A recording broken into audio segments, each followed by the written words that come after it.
What if I told you, buried inside a 3,000-year-old tomb, was a weapon forged from the heavens themselves?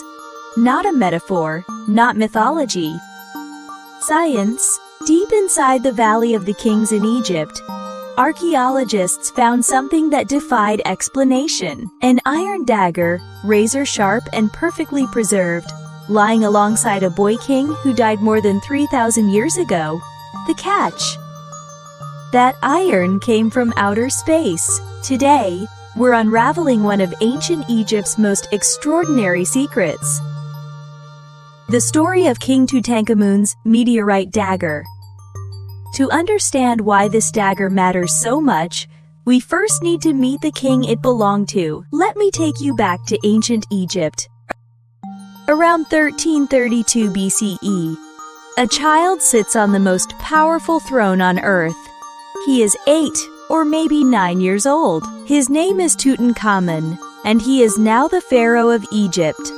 He was part of Egypt's 18th dynasty, and he inherited a kingdom in turmoil. His father, the controversial pharaoh Akhenaten, had abolished Egypt's traditional gods and declared just one supreme. One of young Tut's first acts as pharaoh was to restore the old gods, healing a nation that had been torn apart.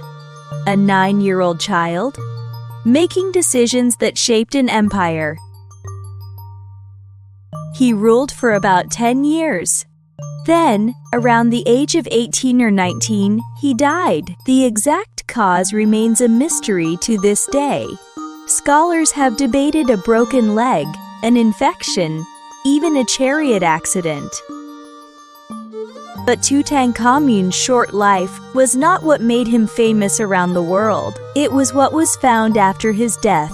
His tomb sealed, hidden, forgotten for over 3,000 years, until one November morning in 1922 changed everything. A British archaeologist named Howard Carter had spent years searching the Valley of the Kings, a rocky desert valley on the Nile's west bank, where Egypt's greatest pharaohs were buried. Most experts believed the valley had given up all its secrets. Carter disagreed.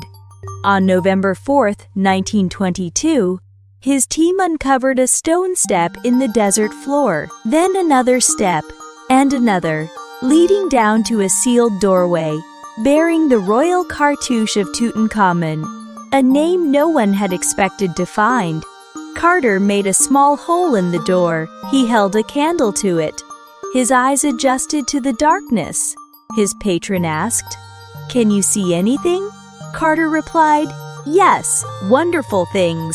Inside were over 5,000 objects, golden masks, chariots, jewels, statues, untouched for 3 millennia. And among all those thousands of treasures, 2 objects stood out above the rest. 2 daggers. The first dagger had a blade of pure gold. That made perfect sense. Gold was the metal of the sun, of eternity, of the gods. Exactly what you'd expect to bury with a pharaoh. The second dagger was something else entirely. Its blade was iron, dark, hard, and razor-sharp. Its handle was wrapped in granulated gold, colored gemstones, and topped with a pommel carved from a single piece of rock crystal. In terms of craftsmanship, this iron dagger was clearly treated as something precious, something special, something that deserved to travel with the king into the afterlife. But here is the question that puzzled scientists for decades. Why would an iron blade be considered more precious than a golden one? The answer is all about timing. Look at the surface of the iron blade up close.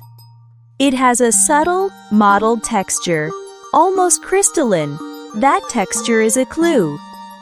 It is not what normal iron looks like. We'll come back to that. First, let's travel back in time, to the Bronze Age, and understand why iron was the most extraordinary material on the planet. When Tutankhamun lived, around 1323 BCE, humanity was in the Bronze Age. Almost every tool and weapon on Earth was made from bronze. A mixture of copper and tin. That was the technology of the day. The Iron Age, when humans mastered the technology to smelt iron from rock, hadn't arrived yet. Not in Egypt. Not for another 100 years or more. Iron smelting was still a secret the world hadn't unlocked. That made iron insanely rare and incredibly valuable. There is written proof of this. Ancient letters, called the Amarna letters, show a Hittite king sending an iron dagger to an Egyptian pharaoh as a diplomatic gift. Think about that. One iron blade was considered precious enough to give to a pharaoh as a gift between kingdoms. It was treated the way we might treat a bar of platinum or a rare gemstone today. In the Bronze Age, iron was worth more than gold. So where did Tutankhamun's iron come from? Because it certainly wasn't made the normal way. The answer had been hiding in the ancient Egyptian language all along.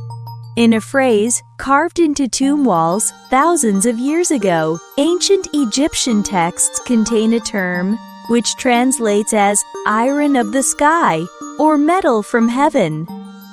This phrase appeared long before Egyptians knew how to smelt iron from ore. This tells us something amazing. The ancient Egyptians' very first encounters with iron weren't from mines or furnaces. They came from rocks that fell from the sky. Meteorites. Meteorites containing iron fall to Earth regularly. When they hit the ground, they leave behind chunks of metallic rock. And if you had the skill and the fire, you could shape that metal into something extraordinary. And ancient Egyptians did exactly that. Archaeologists have found iron beads in Egypt. Small, carefully worked pieces of metal, dated to around 3200 BCE. That is nearly 5,000 years ago. These beads predate iron smelting by thousands of years, which means the ancient Egyptians were collecting and shaping meteoritic iron, metal that literally fell from space, long before anyone knew how to make iron themselves. But was Tutankhamun's specific dagger really from a meteorite? For decades, that was still just a theory, until 2016, when scientists got their answer. A team of Italian and Egyptian researchers published a study in the journal Meteoritics and Planetary Science. Their goal: analyze Tutankhamun's iron dagger. Without removing a single flake of metal, they used a technique called X-ray fluorescence spectrometry. Think of it as a special kind of X-ray scanner that reads exactly what a material is made of, element by element, without touching it. They aimed the scanner at the blade. The results came back. The dagger contained high levels of nickel, about 10.8%, and cobalt, about 0.5%. Those numbers might sound small, but they're not. Iron from the Earth almost never contains nickel, but iron meteorites, they almost always do, often between 5 and 35%. The ratios in Tut's blade matched meteoritic iron almost perfectly. The conclusion was definitive. This blade was not made from iron found in the ground. It was forged from a meteorite, a rock that had traveled through the solar system and crashed to Earth. The researchers went even further. By comparing the blade's composition to cataloged meteorites, they identified a likely match, a meteorite called Kharga, found on the Egyptian desert plateau near Mersa Matruh, about 240 kilometers west of Alexandria. That meteorite is still there, sitting in the Egyptian desert, the same rock, or part of it. That became a pharaoh's dagger over 3,000 years ago. Now imagine the journey. Billions of years ago, an asteroid tumbled through space. It broke apart, a fragment drifted through the solar system, and eventually, it entered Earth's atmosphere in a blaze of fire.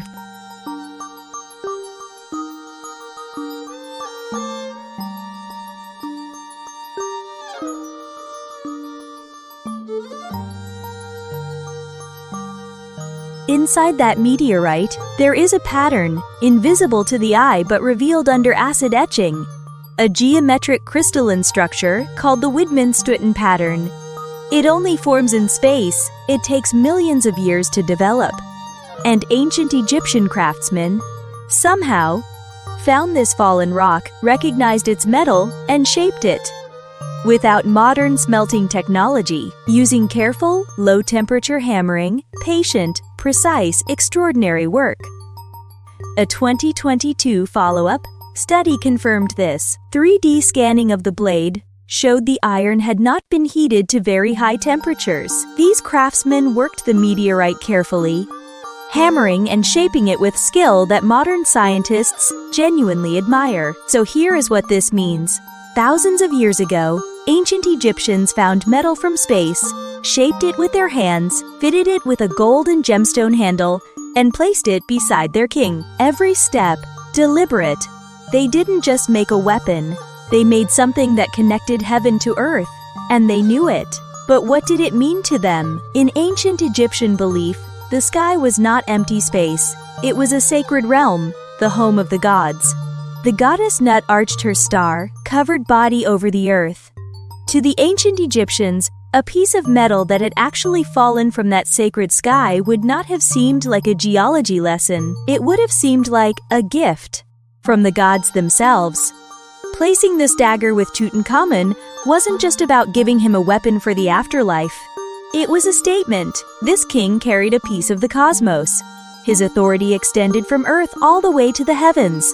A young king, barely an adult, buried with a blade made from a fallen star. In one object, the Egyptians compressed their entire worldview, heaven and earth forever united. That is not just remarkable craftsmanship, that is philosophy. These were not primitive people. They were profound thinkers who looked at the same stars you and I see tonight and found meaning in them. The Iron Dagger of Tutankhamun is on display today at the Egyptian Museum in Cairo. You can go and see it, but some questions remain beautifully unanswered. Who exactly crafted it?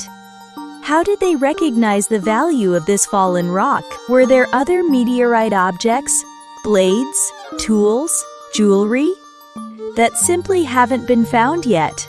Ancient Egypt keeps giving us new surprises. Every decade, every new study, every scan of an artifact reveals something we didn't know before.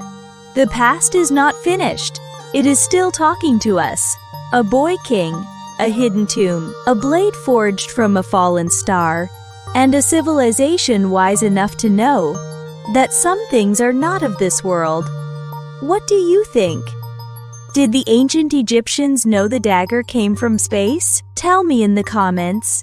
And if you love this story, subscribe. There are many more waiting.